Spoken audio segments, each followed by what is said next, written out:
आज के क्लास में मैं ज्योमेट्रिक मीन डिस्कस करने जा रहा हूं, जो क्लास 11th का एक बेहतरीन टॉपिक है। इसमें हम ज्योमेट्रिक मीन निकालना सीखेंगे, साथ में कोई दो नंबर के बीच में एन नंबर को इंसर्ट करना भी सीखेंगे, ताकि रिजल्टिंग सीक्वेंस हमारा क्या आ जाए, जीपी में आ जाए।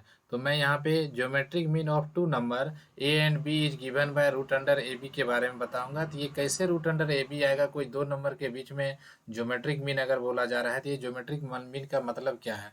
देखिए, जैसे कि मान ले अगर ज्योमेट्रिक मीन का बात करते हैं, तो यहाँ से हम क्या कर लेंगे, सपोज कर लेंगे जैसे कि मान ले क्या है ज्योमेट्रिक मीन क्या आएगा, तो बीच में कौन सा नंबर आएगा, लेट ए। यहाँ से ज्योमेट्रिक मीन क्या आएगा, तो यहाँ जीएम को हमको एक नंबर को इंसर्ट कर देंगे, और ये बी है। तो ये क्या चीज़ में आ जाएगा, ये जीपी में आ जाएगा, कन्फर्म है। ये क्या चीज़ बना लेगा हमारा, ये जीपी बनाएगा, आर इन जीपी हो जाएगा ये। तो जैसे ये जीपी में आ जाएगा, इसका मतलब क्या हुआ, ये कॉमन रेशियो इक्वल हो जाएगा मेरा। तो मैं यहाँ पे आर इन जीपी, अगर ये ज्योमेट्रिक मीन होगा तो कन्फर्म है ये क्या बना लेगा, जीपी बना लेगा। तो ये जीपी है, तो जीपी अगर है तो इसका कॉमन रेशियो इक्वल होगा। तो ज्योमेट्रिक मीन अपॉन क्या है, फर्स्ट टर्म ए है, और इधर हमारे पास क्या होगा, थर्ड टर्म बी है, और यहाँ ज्योमेट्रिक मीन है। अगर ये ज्योमेट्रिक मीन को एक नंबर ही होगा, क्या है नहीं पता है, उसको जीएम से ही हम रिप्रेजेंट कर लिए हैं। तो ऐसे केस में ये रेशियो दोनों इक्वल होगा, क्रॉस मल्टीप्लाई कर देंगे, तो यहाँ से हमारा क्या आ जाएगा, रूटन जीएम का होल स्क्वायर बनेगा, जो कि क्या है, ए बी के इक्वल आ जा रहा है। यानी कि हम ज्योमेट्रिक मीन यहाँ से निकालते हैं, तो ज्योमेट्रिक मीन ऑफ कोई टू नंबर यहाँ पर है, वो क्या हो जाएगा, रूट अंडर ए बी के इक्वल हो जाएगा, जो कि यहाँ पे आपको ज्योमेट्रिक और mean of two number root under A B से निकालना है। उसके बाद हमारा एक सेकेंड इंपॉर्टेंट टॉपिक क्या है, insert N numbers between two given number A and B so that the resulting sequence are in GP. तो मैं यहाँ पे कोई दो नंबर के बीच में एन नंबर को इंसर्ट करूंगा, ताकि ये रिजल्टिंग सीक्वेंस क्या बन जाए, मेरा जीपी बन जाए। तो क्या किए, let G one G two G dot dot G N be N numbers given two positive numbers A and B, इसको इंसर्ट करना है। तो ऐसे केस में such that the resulting sequence are in GP, ये जीपी बन जाएगा, क्योंकि मैं यहाँ पे इंसर्ट कर दिया, तो ये हमारा क्या हुआ, जीपी बन गया। अगर ये जीपी बन जा रहा है, तो इसका मतलब क्या होगा, इसमें कितने टर्म्स आ जाएंगे, तो एन प्लस टूएथ टर्म, क्योंकि ऑटोमेटिक ए और बी दो टर्म है, और उसमें एनएथ टर्म को इंट्रोड्यूस किए।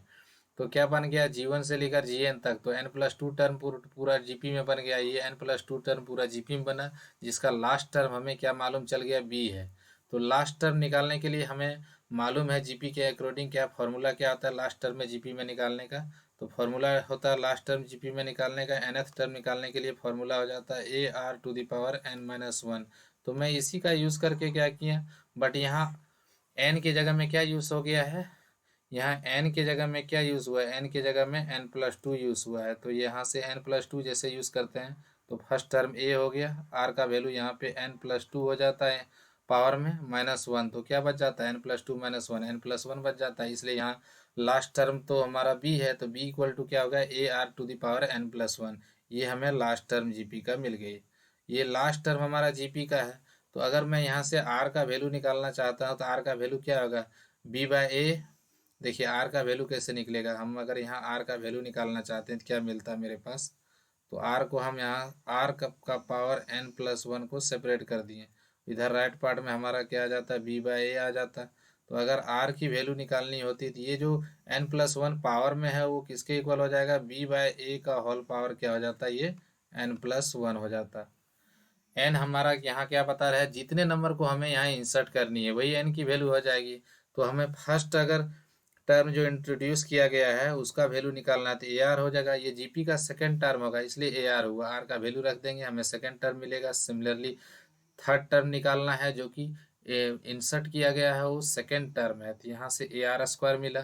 थर्ड टर्म जो है यहाँ पे, ये जीपी का थर्ड टर्म नहीं है, ये जीपी का क्या है, फोर्थ टर्म है, बट ये जब इंसर्ट किए हैं तो वो किसके इक्वल आ गया है, ए आर क्यूब के इक्वल आया है, जो कि यहाँ पे जीपी में फोर्थ पोजीशन पर दिखा रहा है। तो इस तरह से हम एनथ टर्म को जो इंट्रोड्यूस किए हैं उसका भी वैल्यू वहाँ से निकाल सकते हैं आसानी से, A R to the power N हो जाएगा।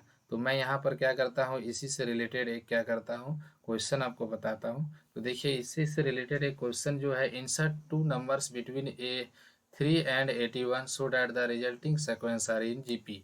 तो मुझे क्या करना है, मात्र दो ही नंबर को इंसर्ट करना है, तो मैं यहाँ से क्या ले लेता हूँ, लेट,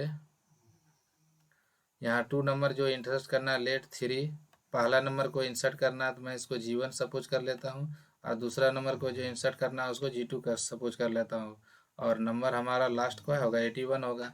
तो ये क्या बना लेगा, GP बना लेगा, R इन GP हो जाएगा। तो मैं यहाँ पे GP लिख लेता हूँ। तो इसका मतलब यहाँ पे क्या हो जाएगा, ये जो फर्स्ट टर्म हमारा मिलेगा, here first term equal to 3, और लास्ट टर्म हमारा क्या हो जा रहा है, 81 हो रहा है। तो मुझे क्या निकालना है, यहाँ से कॉमन रेशियो निकालने। कॉमन रेशियो निकालने के लिए अभी मैंने यहाँ पे फॉर्मूला GP में देखा था क्या, B/A⁴ 1/n+1। जितने टर्म को यहाँ पे इंट्रोड्यूस करना है उतना ही n की वैल्यू मेरा हो जाएगा। बी का वैल्यू ऑटोमेटिक यहाँ दिया हुआ है 81, और ए की वैल्यू ऑटोमेटिक यहाँ पे दी हुई 3 है, और उसका होल पावर क्या होगा, n+1। तो G1 और G2 दो टर्म को इंसर्ट किए, तो इसका मतलब ये क्या हो जाएगा, 2+1 हो जाएगा, n के बदले 2 यूज़ करना था। तो 81 को 3 से डिवाइड करेंगे, ये 27 आएगा, और उसका होल पावर क्या हो जाएगा, 1/3 होगा। मैं इसके बदले क्या लिख सकता हूँ, 27 के बदले लिख, यानी कि यहाँ से कॉमन रेशियो जो आएगा 27 के बदले 3 का क्यूब लिखा जा सकता है, और उसका होल पावर क्या था, 1/3 था। ये 3 कैंसिल हो गया। तो फाइनली हमें यहाँ से क्या हुआ, कॉमन रेशियो जो मिल गया वो किसके इक्वल आ गया, 3 के इक्वल आ गया। फर्स्ट टर्म तो हमें दी हुई है क्या है, 3 है, कॉमन रेशियो भी 3 मिल गया। इसका मतलब सेकेंड टर्म, यानी कि सेकेंड टर्म GP का होगा, लेकिन ये इंसर्ट जो किए हैं वो पहला टर्म इंसर्ट में आएगा। तो G1 इक्वल टू क्या होगा, ये GP का सेकेंड टर्म होगा, तो AR हो जाएगा। देखिए ये फर्स्ट टर्म है तो ये सेकेंड टर्म, तो इसका पोजीशन तो दूसरा है, बट नंबर जो इंसर्ट किए हैं ये वो फर्स्ट है, तो AR हो गया। ए का वैल्यू हमारे पास 3 अवेलेबल है, आर का वैल्यू भी 3 है, तो 3×3=9 हो जाएगा। G2 का अगर हमें वैल्यू निकालनी रहेगी तो ये क्या हो जाएगा, AR² होगा। मैं यहाँ से ए के बदले 3 यूज़ करूँगा, और आर के बदले भी 3 यूज़ करूँगा। तो 3×3=9, 9×3=27 के इक्वल आएगा। ओके, मिलते हैं नेक्स्ट क्वेश्चन लेके।